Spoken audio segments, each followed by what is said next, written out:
نحمده ونصلي على رسوله الكريم أما بعد فأعوذ بالله من الشيطان الرجيم بسم الله الرحمن الرحيم رب اشرح لي صدري ويسر لي أمري واحلل عقدة من لساني يفقه قولي ربنا زدنا علما اللهم وفقنا لما تحب وترضى اللهم أرنا الحق حقا وارزقنا اتباعه وأرنا الباطل باطلا وارزقنا اجتنابه آمين.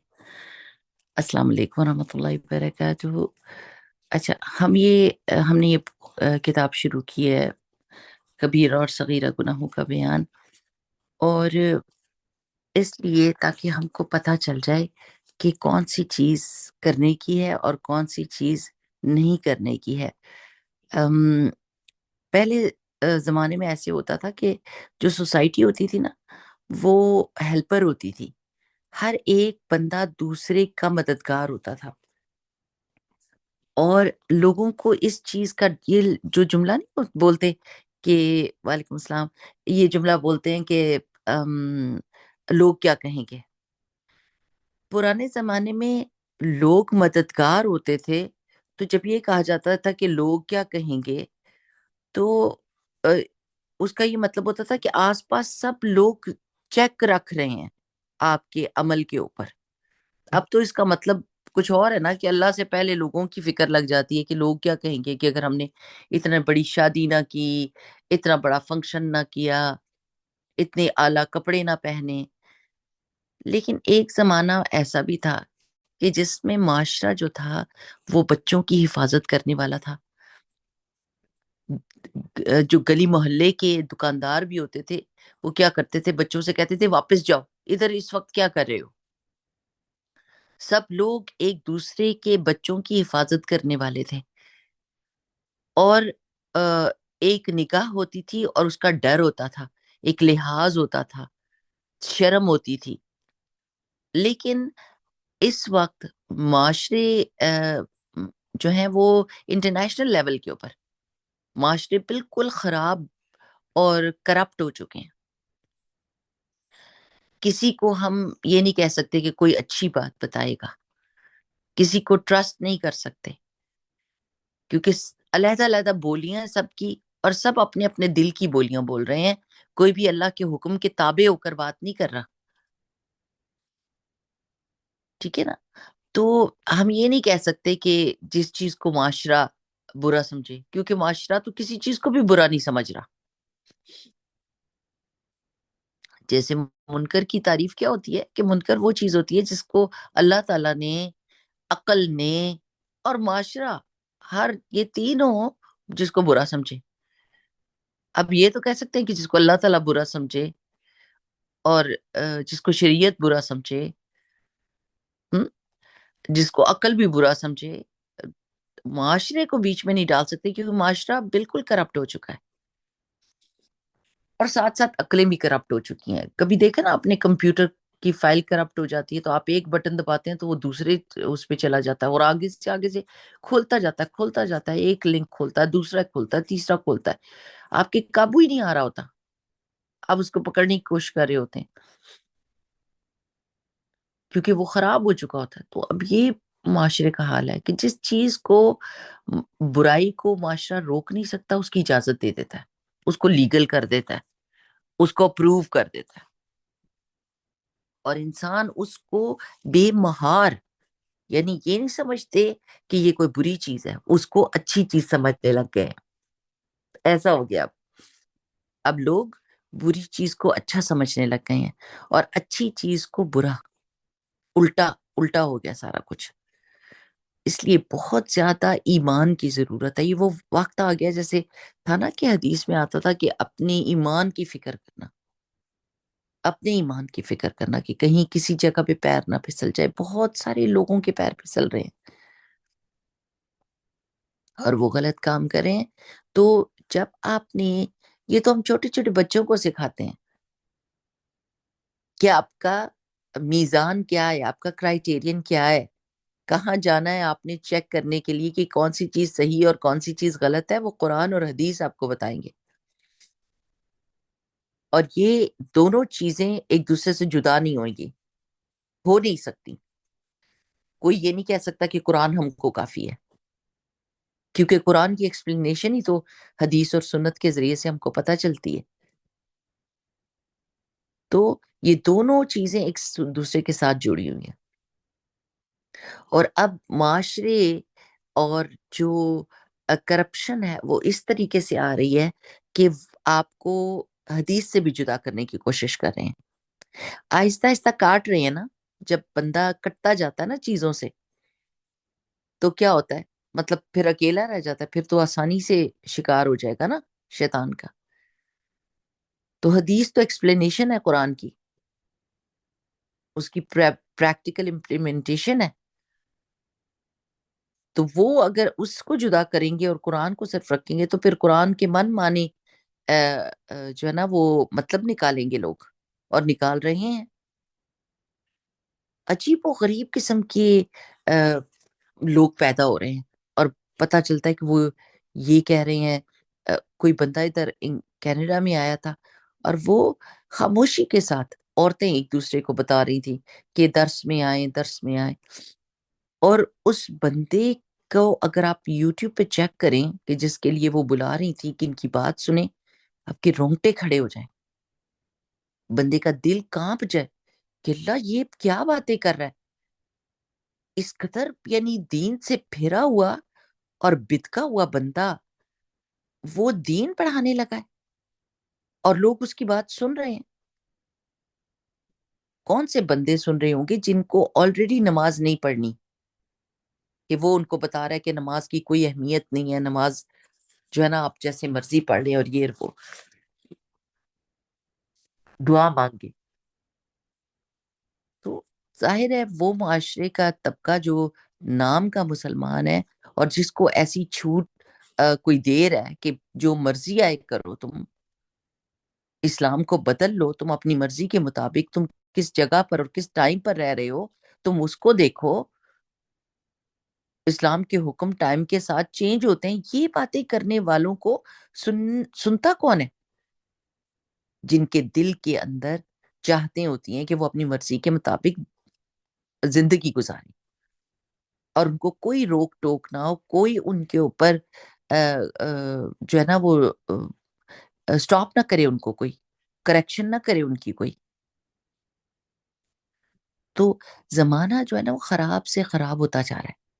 اپنی نسلوں کے لیے دعائیں مانگیں کہ قیامت تک آنے والی ہماری نسلیں اللہ سبحانہ تعالیٰ دین اور ایمان پر جمی رہیں، اور ان کے نیک اور صالح ساتھی ہوں جو ان کو ایمان پر جمانے والے ہوں، کیونکہ یہ کوئی ناممکن بات نہیں ہے کہ برے سے برے معاشرے میں بھی بہترین انسان جو ہیں وہ اللہ کی طرف سے پروٹیکشن میں رہ سکتے ہیں۔ آپ کو اللہ تعالیٰ کیوں پیغمبروں کی کہانیاں سناتے ہیں، کیوں بتاتے ہیں؟ کیونکہ آپ کو پتہ چلتا ہے کہ انتہائی خراب ماحول میں بھی انسان پاک صاف رہ سکتا ہے، اللہ کے حکم کی فرما برداری کر سکتا ہے۔ حضرت یوسف کیسے رہے تھے، محمد رسول اللہ صلی اللہ علیہ وسلم کیسے رہے تھے۔ میں تو بچوں کو بتاتی ہوں کہ وہ معاشرہ تو وہاں تو لائیو شوز ہوا کرتے تھے، وہ آؤٹ آف کنٹرول معاشرہ تھا۔ اگر اس میں ہمارے پیارے نبی صلی اللہ علیہ وسلم رہ کر صاف ستھرے رہے ہیں، حضرت یوسف اتنی ٹیمپٹیشنز کے باوجود اللہ کے حکم کو مانتے رہے ہیں اللہ کی اذن کے ساتھ، تو ہم بھی کر سکتے ہیں، ہم بھی صاف رہ سکتے ہیں۔ کوئی یہ آرگیومنٹ نہیں دے سکتا کہ معاشرہ بہت خراب ہے تو میں کیسے صحیح رہوں۔ رہ سکتے ہیں، اسی لیے اللہ تعالیٰ نے قرآن نازل کیا اور اس میں اتنی مثالیں دی ہیں۔ تو اس وقت جو ہے نا میری پیاری بہنوں، کچھ ملکوں میں جیسے پیلسٹائن میں مار رہے ہیں لوگوں کو، فزیکلی مار رہے ہیں، اور ایموشنلی اور سائیکولوجیکلی ہر طرح کی ان کے اوپر چلا رہے ہیں ٹرکس، لیکن باقی کی دنیا کے اوپر انٹلیکچوئل وارفیئر چل رہا ہے، اسپرچول جگہ پر اسپرچولی آپ کو اٹیک کر رہے ہیں، اور انٹلیکچولی اٹیک کر رہے ہیں، آپ کے دماغ کو بدلنے کی کوشش کر رہے ہیں، اور آپ کے دل کو بدلنے کی کوشش کر رہے ہیں، اور اس کے لیے ان کے پاس ٹرکس وہی ہیں جو شیطان نے حضرت آدم کے اوپر چلائی تھی۔ slowly and gradually keep on saying the same thing again and again and again.